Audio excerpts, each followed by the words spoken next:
HoldFast Nations at War is out on console. I've played it, but is it fun? Turn the volume up and let's talk about it. This game is finally out. I'm not gonna lie, I've been very excited for this to come out for a while now, and we're finally here. It's finally out on console. It has been out on PC since 2017.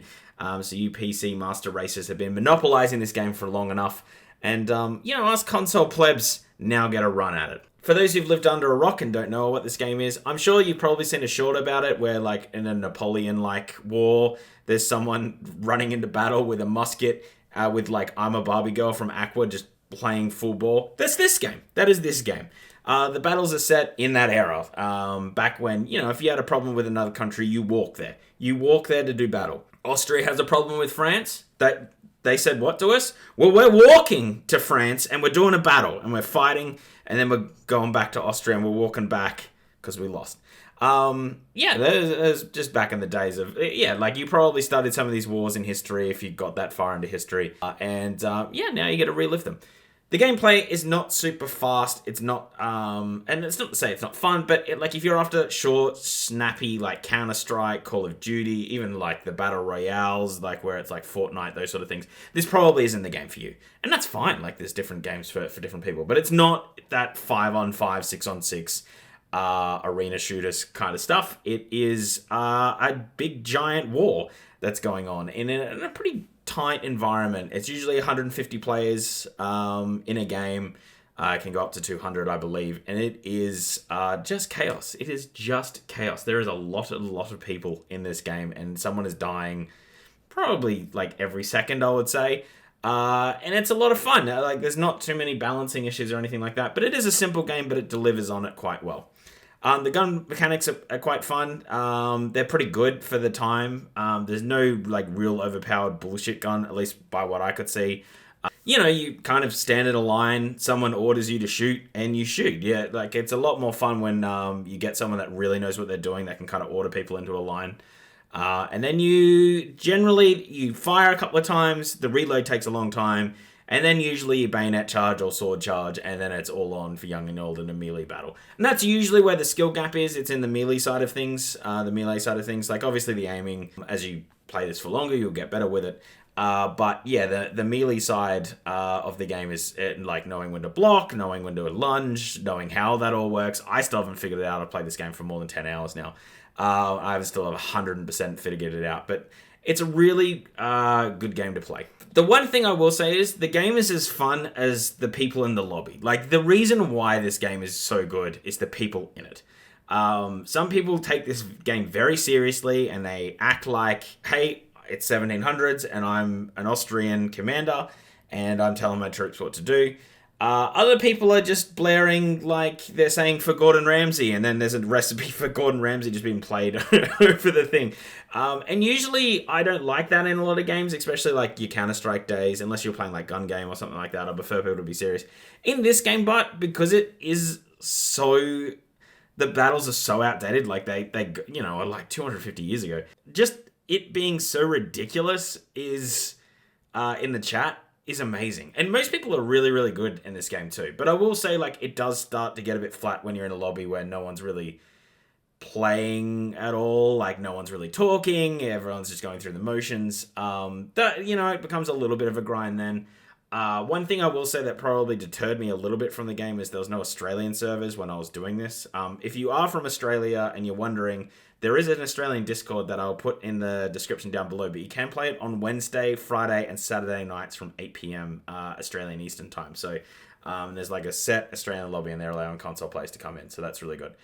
The other thing is, I did want to mention here that if you are a console player and you're just thinking, oh, this game's been out for 2017, and there's a lot of PC players there, a lot of people were very welcoming that I found that you could play with.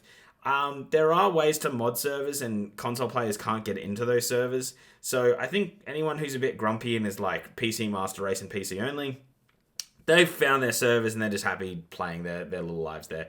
Most people are very welcoming. I think they're just happy that there's more player base in the game, and if the game takes off, it behooves everyone, right? And it's not like the gameplay has changed or anything. It's the exact same game. It's just on console now. So yeah, there's not much of a giant learning curve here, and you won't be besmirched from playing, and you can just get into the fun of it all, and that's the main thing. Just know that you're not going to know everything going into things. I would just say pick a rifleman, and just learn how the game goes. If someone is being a leader and saying everyone should line up here and there's lines and everything that gets marked out, go do that. Go get yourself lost in the game a little bit, and then you'll start to see really funny moments come from that. So I would just recommend getting a bit lost in the game to get the most out of it. It's quite cheap too. On Steam right now, if you haven't played it in your RPC, I think it's like $7 Australian, but otherwise it was like $30 Australian. I think it's like 20 American to jump into this on the console side of things. And especially if you are America, Europe, there's so many servers that you can just jump into. So you don't need to worry about player base. There were so many different servers. So there's a really big player base here, and it's just awesome to see. Some of the deterrents with the game is you don't know how everything works, and it's really hard to find out. You just kind of thrust it into multiplayer. Like some of the sensitivity issues on the controller I had to sort of figure out and learn the controls, and I was a bit slow to jump into melee mode. I don't understand why it needs to be rifle mode, melee mode.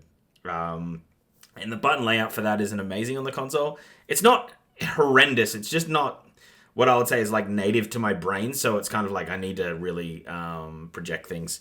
And change things up on the fly, which kind of lost me a few firefights, but that's okay. And again, I was on very laggy servers, just because of where I am in Australia. It's not the game's fault. I was a bit shocked it kind of launched with consoles without an official server in Australia and an official server in maybe Asia somewhere, but obviously it just, it is what it is. It's a pretty small team that does this, but it's awesome that this game's come out on console. I just cannot recommend it enough. And I'm not paid by them at all. Look how many subscribers we have. I think we've got 187. We're not the biggest. No one's giving us money. Let's just say the developers of this game don't know who we are. I'm shocked you even found this video. So just let you know, I'll just be upfront that, there's no money here or anything. It's just, we review a lot of games to this channel, and our whole emphasis on that is the game fun? Because it's just, that was the barometer back when you were a kid, right? Is the game fun? Can I play a lot of it? And this game is.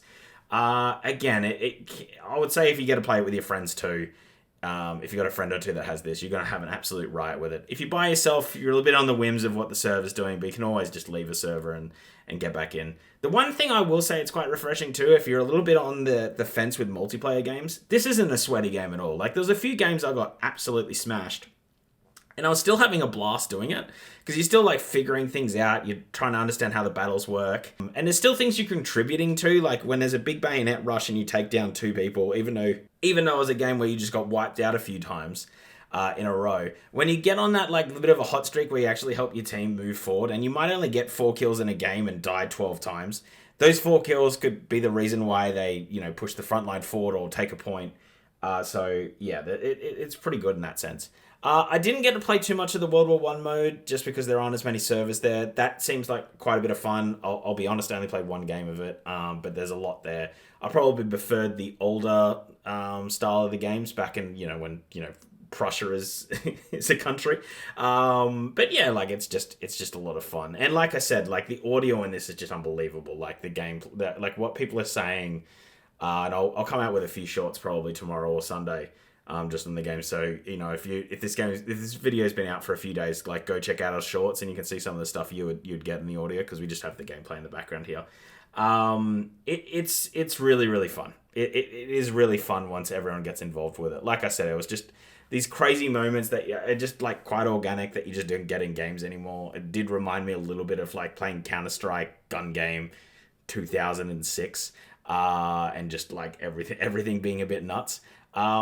And I really like that feeling. It's been a long time since I've had it in a game, so I just found this quite refreshing. It's not changing the world or anything. It's just a lot of fun, and that's what games should be. I think a lot of games take themselves a bit too seriously, and this one, it just has a crux of, hey, it works, it performs well, it's pretty basic, but it hits home on what it needs to do. It doesn't need a battle royale, it doesn't need an extraction shooter, it just does what it does quite well. So Yeah. There's also a lot of DLC options. It's up to you whether you get them. My recommendation would be just to buy the base game, have a whirl with it, and if you want to explore this even further, then you can spend a little bit more coin on them. But yeah, that would be my recommendation. Anyway, if you did make it this far, hit the subscribe button because that really does help us out, especially motivation wise. Even if just getting one a day, it really does sort of get us back to the table. We've got a lot of cool stuff coming. Especially on the retro side of things, we're looking to how we can do that. So my brother and I are sorting those things out. Otherwise, we do tons of game reviews and lots of gaming news. So if that does interest you, and we're focused on like shooters and driving games. Those are kind of our two niches, and then from there, someone else can take the rest of the games. Right? There's only two of us. We can't play everything, so that's kind of our motto. Comment down below. Are you keen for this game? Have you bought it? What's keeping you from getting it? Just anything really that game related. Or, just throw out like just something crazy. Like the Epstein files just came out. Let's talk about that in the comment. I didn't even know what my point would be on that. But I just noticed that some people just say the wildest shit in the comments. So I'm just like, maybe if I start the crazy shit, then we're okay. And hit the like button, because then the algorithms, and it sends it off to someone else that might be interested in this video, and then they like it, and then the algorithms to someone else, and you see the snowball effect now, and now it's all algorithm, because we're just on the whims of the YouTube algorithms, baby. But that's pretty much it. Anyway, I'm going to edit this up, I'm going to cut this up, and then I'm playing System Shock 2 today, so that should be pretty good, and then we'll get a review out. I'm hoping to do that tonight. If not, it'll be first thing tomorrow morning. We'll see how we get on there. Got a few people coming over tonight, so I don't know when they're going to leave. They're definitely going to start at 8 o'clock, get the whole well, maybe it's time for you to go, but some people they just don't, they overstay their welcome. Anyway, I'm ranting, I'm raving, that's the time to definitely cut off the video. So I'm Brenton, this is Radlin Live, I'm out of here, bye.